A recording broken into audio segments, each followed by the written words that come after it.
क्या हो रही है, उनके निकट के लोगों की जासूसी हो रही है जो इंस्ट्रूमेंटल हो सकते हैं, सुप्रीम कोर्ट में लोगों की जासूसी हो रही है,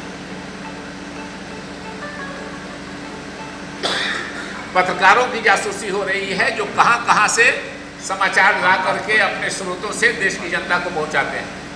तो सीधा सीधा पेगासस का मामला देशद्रोह का मामला है। इसकी जांच या तो सुप्रीम कोर्ट के न्यायाधीश की देखरेख में हो सिटिंग, या नहीं तो पार्लियामेंट की संयुक्त संसदीय समिति बना के, जो लगातार लोकसभा में राज्यसभा में लोग मांग करते रहे हैं, लेकिन सबको मतलब पूरा सेशन में कोई सार्थक एक तरह से चर्चा नहीं होने दी नरेंद्र मोदी जी और अमित शाह जी ने, सिर्फ पेगासस पे चर्चा रोकने की। और एक सवाल पूछा जा रहा है कि आप हाँ कहिए या ना कहिए, क्योंकि ये दूसरा कोई खरीद बिक्री नहीं कर सकता है। ये कानून है कि सरकार या तो खुद लेगी और या नहीं तो सरकार जिस एजेंसी को कहेगी। उस समय इंफॉर्मेशन एंड ब्रॉडकास्टिंग मिनिस्टर और आईटी मिनिस्टर थे हमारे रविशंकर जी का बयान है, एक तरह से उन्होंने स्वीकार किया है कि 45 देश में पेगासस जांच कर रहा है, तो भारत के लोग क्यों चिंता कर रहे हैं, आप लोग क्यों इसकी तो आप स्वीकार कर रहे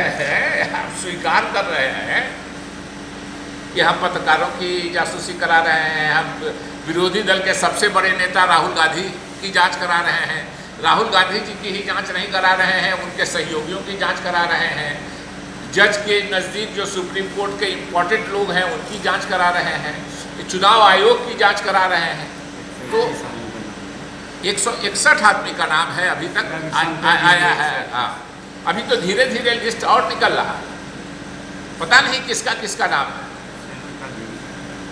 तो स्वाभाविक रूप से एक जनता की तरफ से मांग आनी चाहिए और जनता को आंदोलन में भी करना चाहिए कि साहब इसकी जांच हो। ये आम तौर पर इसकी बात नहीं है, हम लोगों ने प्रदर्शन किया है, हम लोग फिर आगे भी इस पर करेंगे पार्टी का जो दिशा निर्देश होगा। लेकिन एक बात बिल्कुल सच है कि ये देशद्रोह का काम है और सरकार ने किया है ये काम। सरकार पर आरोप लग रहा है कि उनकी देखरेख में, इसलिए कि ये खरीद बिक्री बगैर सरकार के आदेश के या तो सरकार खुद कर सकती है या सरकार किसी का नाम दे सकती है कि दूसरा बेचे, हम सर्टिफाई करते हैं क्या कुछ। इसलिए हम इस मुद्दे पर आपके माध्यम से बिहार की जनता का, देश की जनता का ध्यान आकृष्ट करना चाहते थे।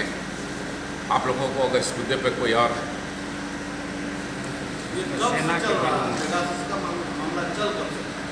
ये देखिए बड़ा इंटरेस्टिंग है। मोदी जी गए थे इजराइल 2017 में, और एक और इंटरेस्टिंग बात मैं भूल गया, मैं याद कर लिया, अच्छा कि आपने सवाल कर दिया। उसी के बाद से आरोप लग रहे हैं। एक बजट की बड़ी चर्चा हुई, डोवाल साहब हमारे नेशनल सिक्योरिटी एडवाइजर हैं, ये बहुत महंगा भी है, यानी एक 50-60 आदमी के एक ग्रुप के लिए 50 करोड़ रुपया चाहिए, ये महंगा भी है। तो ये पैसा कहाँ से आया, ये भी चर्चा हुई। तो डोवाल साहब के एक साल का बजट है 30 करोड़ रुपए, दूसरे साल का बजट है 33 करोड़ रुपया, स्वाभाविक है बड़ा, तीसरे साल का बजट है 333 करोड़ रुपया। ये 300 करोड़ रुपया कहाँ गया? और ये वही टाइम है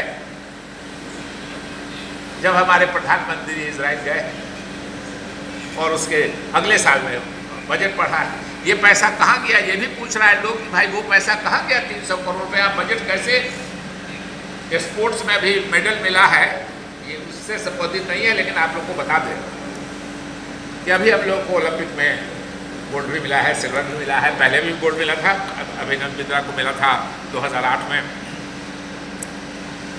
लेकिन 230 करोड़ रुपया मोदी जी, 230 करोड़ 78 लाख रुपया मोदी जी ने पिछले साल से इस साल स्पोर्ट्स का बजट घटा दिया। उसके बाद भी हमारे खिलाड़ी ले आए। तो बजट का क्या होता है सिग्निफिकेंस कि 300 करोड़ रुपया कैसे डोवाल साहब का बजट बढ़ गया, वो पैसा गया कहाँ? तमाम लोगों को यह संदेह है कि वो पैसा हमारे देश के लोगों के खिलाफ जासूसी में इस्तेमाल किया। और सबसे जो कहीं ऑफिशियल ये बयान नहीं आया है, लेकिन चर्चा जो है इस पर भी देखना चाहिए कि न सिर्फ ये जासूसी करते हैं बल्कि गलत आरोप भी